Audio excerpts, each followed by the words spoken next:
बिस्मिल्लाहिर्रहमानिर्रहीम, अस्सलाम वालेकुम नाजरीन। मैं हूं बाबर हयात और आप देख रहे हैं 24/7 उर्दू न्यूज पर होम एक्सपेंस के ताबुन से बाबर हयात शो। नाजरीन, वर्ल्ड कप जारी है but a little boring world cup right now is going on. और उस वर्ल्ड कप में पाकिस्तान के क्रिकेट फैंस के लिए सबसे जो इंपॉर्टेंट चीज है वो ये है कि पाकिस्तान सेमीफाइनल में पहुंचेगा या नहीं पहुंचेगा, और उसके लिए पाकिस्तान के लिए क्या सिनेरियो बन रहे हैं, क्या चीजें सामने आ रही हैं, इसके ऊपर बात तो आज के प्रोग्राम में हमने करनी है।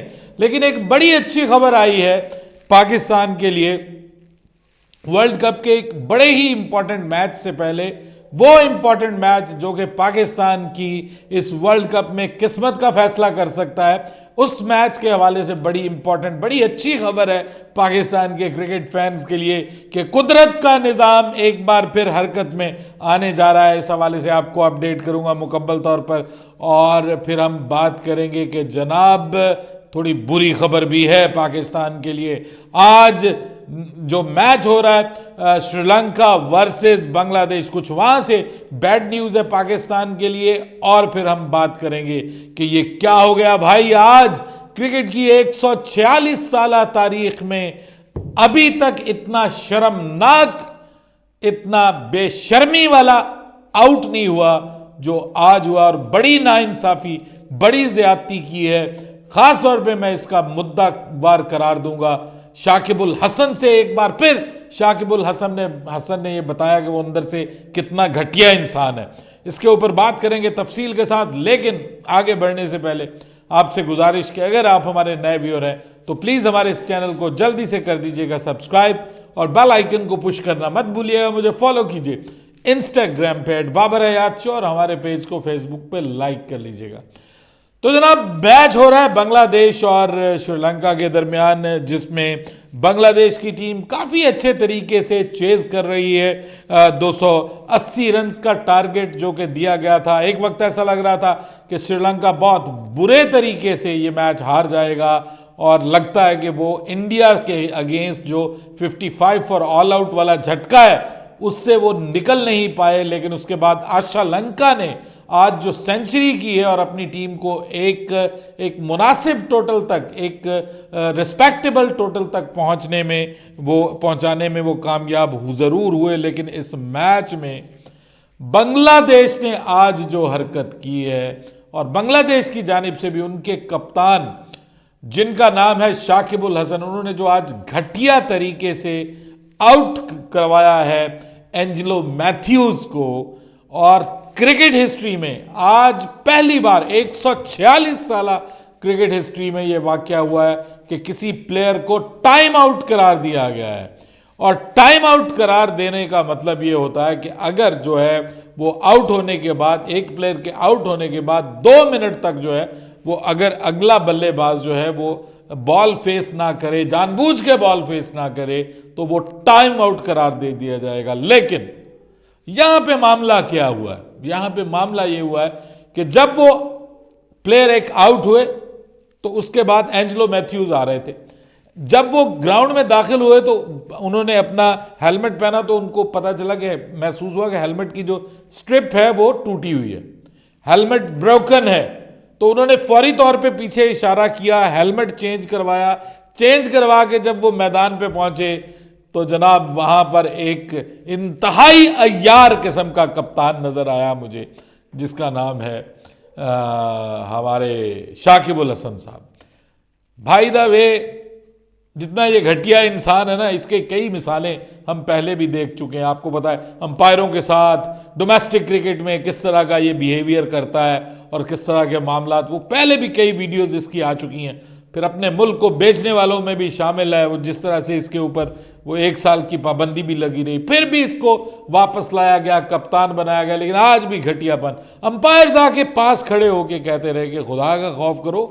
उसने आगे कहा, उसने कहा मैं किसी वजह से, किसी मसले की वजह से रुका हूं, मेरा हेलमेट टूटा हुआ था, मैं उसके बगैर कैसे आ सकता था मैदान में, ठीक है, कैसे बॉल फेस कर सकता था। लेकिन उसने कहा जी कि क्योंकि 2 मिनट पूरे हो गए, इसलिए इसको आउट करार दिया जाए। अंपायर भी बात करते रहे शाकिब उल हसन से कि बंदिया खुदा दिया बस कर, ना कर, इसको आउट ना दे, ये इट्स अ शेम, ये क्रिकेट की हिस्ट्री में शेम बन जाएगी। आज तक ऐसा किसी ने आउट नहीं करवाया।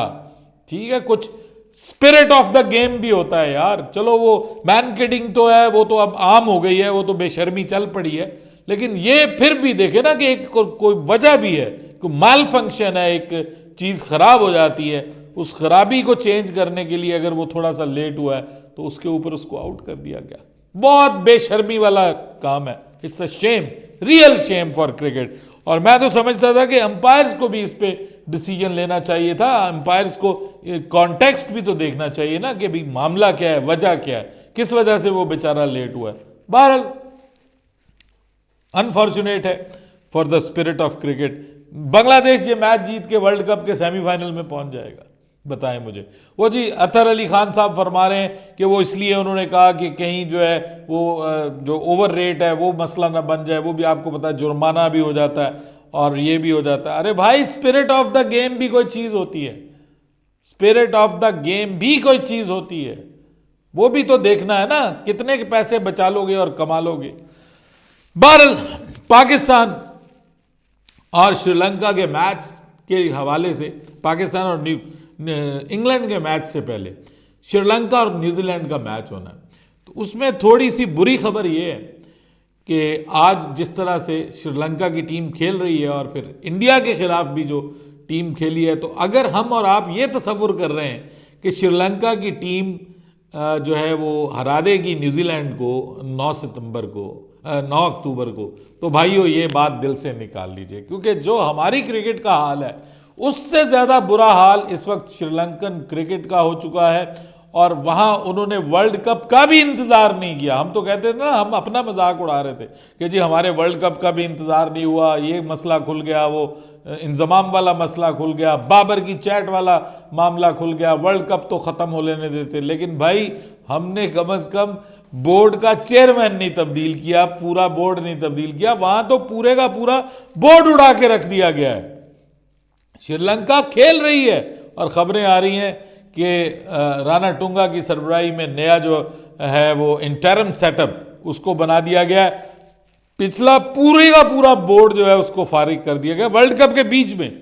तो जब आप इस तरह की सिचुएशन आपके मुल्क में हो रही होगी तो मुझे तो फिर जनाब अफसोस भी होता है और मुझे थोड़ा सा तरस भी आ रहा है इस टीम के ऊपर कि हालांकि ये बेचारे बड़ी मेहनत करते हैं सब कुछ, लेकिन उसके बावजूद वहाँ भी करप्शन है, वहाँ भी बहुत बुरे हालात हैं। इंडिया के अलावा मैं समझता हूँ कि जितने भी एशियन बोर्ड्स हैं वो वहाँ पे करप्शन भी है, वहाँ पे अकरबा परवरी भी है, वहाँ पे हर तरह का 2 नंबर धंधा चलता है जी।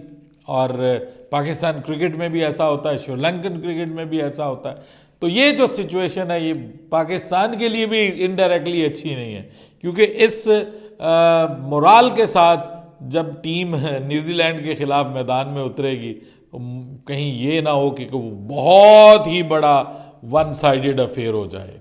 क्योंकि एक टीम जस्ट जिसको आप कहते हैं ना कि वो डंग टपाऊ मैच खेल रही होगी और दूसरी टीम सेमीफाइनल के लिए खेल रही होगी, तो दोनों का जो आप एक दूसरे का आपसी जो जोश और जज्बा है उसमें तो आपको ज़मीन आसमान का फ़र्क नज़र आएगा। और टीमें यहाँ से जीतती हैं, ज़रूरी नहीं है कि आप फिज़िकली फिट हो, आपको यहाँ से भी कोशिश करनी होती है, दिल से दिमाग से सब जगहों से आपको लड़ाना पड़ता है और आपको जीत की भूख भी होनी चाहिए। लग रहा है कि वो जीत की भूख जो है वो श्रीलंकन टीम में ख़त्म हो चुकी है। तो इसलिए परेशान कुन खबर ये है कि भाइयों अगर हम श्रीलंका की जीत पे उम्मीद लगाए बैठे हैं तो वो तो हम जहन से निकाल दें। और फिर अगर ये कोई बहुत बड़ी जीत न्यूजीलैंड को मिल जाती है तो आपको फिर वही वाला हिसाब होगा जो बांग्लादेश के साथ लास्ट वर्ल्ड कप में आपको याद होगा कि वो जो अनरियलिस्टिक किस्म के स्टैट सामने आए थे कि 6 ओवर में आपको इतना करना पड़ेगा और 8 ओवर्स में इतना करना पड़ेगा, तो वो तो नहीं हो पाएगा ना, वो तो बहुत इम्पॉसिबल हो जाएगा। तो उसके लिए करना क्या है जनाब? उसके लिए करना यह है कि एक बार फिर मुसल्लों पे बैठना है और मुसल्लों पे बैठ के अल्लाह से दुआ करनी है, कुदरत के निज़ाम को एक्टिवेट करवाना है। और एक बार और उसके कुछ आसार नुमाया हो रहे हैं और खासे आसार नुमाया हो रहे हैं। अच्छी खबर ये आ रही है कि जिस दिन न्यूजीलैंड और श्रीलंका का मैच है बेंगलोर में, उस दिन 90% चांसेस ऑफ रेन है। 90% चांसेस ऑफ रेन है। और अच्छी खबर यह भी है कि जनाब वो जो चांसेस ऑफ रेन है वो तकरीबन 2 बजे के करीब स्टार्ट होते हैं। 2 बजे 74% चांसेस ऑफ रेन दिखाई दे रहे हैं। और जो उस वक्त जो बारिश की मिकदार कितनी हो सकती है, तो कुछ 2.1 मिलीमीटर बारिश हो सकती है। ठीक है जी। और उसके बाद ये नहीं है कि आगे मौसम क्लियर हो जाएगा, आगे इससे ज्यादा खतरनाक सिचुएशन है, क्योंकि जो आफ्टरनून से बाद शाम के वक्त जो है वो तकरीबन 8% बारिश जो है वो 8 मिलीमीटर बारिश होगी। यानी 2 मिलीमीटर दोपहर में, रात में 8 मिलीमीटर। और बादल जो है, आसमान जो है वो 97% क्लाउड कवर होगा, यानी फुल घिरा हुआ होगा बादलों में। और उसके बाद जो वहाँ पर बारिश की जो उम्मीद है, जो फोरकास्ट है, वो हो जाएगा 90%, पूरा 90%। तो इससे ये उम्मीद की जा सकती है कि वो मैच हो ही ना, वो मैच हो ही ना। देखिए, 2 ही चीजें पाकिस्तान के लिए हैं, या तो वो मैच जो है वो श्रीलंका जीते या वो मैच ना हो। क्योंकि तीसरी सूरत में अगर न्यूजीलैंड वो मैच जीत गया तो पाकिस्तान को, अगर वो बिल्कुल क्लोज भी मैच जीत जाते हैं, 1 रन से भी जीत जाते हैं, तो पाकिस्तान को कम से कम इंग्लैंड के खिलाफ 50 रन से मैच जीतना पड़ेगा। 50 रन के मार्जिन से ये फिर भी एक्सेप्टेबल है, ये फिर भी ऐसा है कि जिसको आप कहते हैं कि यार ये पॉसिबल है। लेकिन अगर वो 100 या इससे ज्यादा रन से हार गए, जैसे खुदा न खास्ता इंडिया से हारे हैं, वैसे हार गए न्यूजीलैंड से, तो भाई फिर तो आपको जो है वो 300 रन का जो टारगेट है वो आपको 10 ओवरों में पूरा करना पड़ेगा। वो कैसे पूरा करेंगे आप? 1 ओवर में 30-30 रन कौन बनाएगा? कुछ इस किस्म का मज़का खेज किस्म का आ जाएगा, या उनको आपको जो है वो 5 ओवरों में, 10 ओवरों में टारगेट पूरा करना पड़ेगा, या वो मैच आपको जो है वो, मिसाल दे रहा हूं आपको, ऐसे ही कोई फजूल आपको 200 रन से मैच जीतना पड़ेगा। तो ये तो पॉसिबल ही नहीं है ना, ये पॉसिबल ही नहीं होगा फिर। तो इस वजह से दुआएं कीजिए कि या तो कुदरत का निज़ाम, जिस तरह से पिछले मैच में पाकिस्तान को उसने सपोर्ट किया, अल्लाह करे वही इस मैच में सपोर्ट हो जाए, या फिर यह है कि श्रीलंका के अंदर कोई ज़बरदस्त किस्म की रूह आ जाए और वो उस मैच को जीत लें, और या फिर यह है कि वो मैच हो ही ना। ठीक है, वो मैच हो ही ना। हमारे लिए तो वॉश आउट बेहतरीन है, क्योंकि वॉश आउट होने पे उन दोनों टीमों को 1-1 पॉइंट मिलेगा। न्यूजीलैंड को 1 पॉइंट मिलेगा तो वो 9 पे चली जाएगी। पाकिस्तान को सिंपली मैच जीतना होगा अगेंस्ट इंग्लैंड और पाकिस्तान सेमीफाइनल में। सो देखते हैं कि पीछे पीछे किस किस ने सपोर्ट किया है पाकिस्तान को। अब देखते हैं कि ये कुदरत का निज़ाम प्लस श्रीलंका क्या पाकिस्तान को सपोर्ट कर पाते हैं या नहीं कर पाते। इस पर अपनी राय दीजिएगा कमेंट सेक्शन में। बाबर हयात को इजाज़त दीजिएगा। अल्लाह हाफिज़।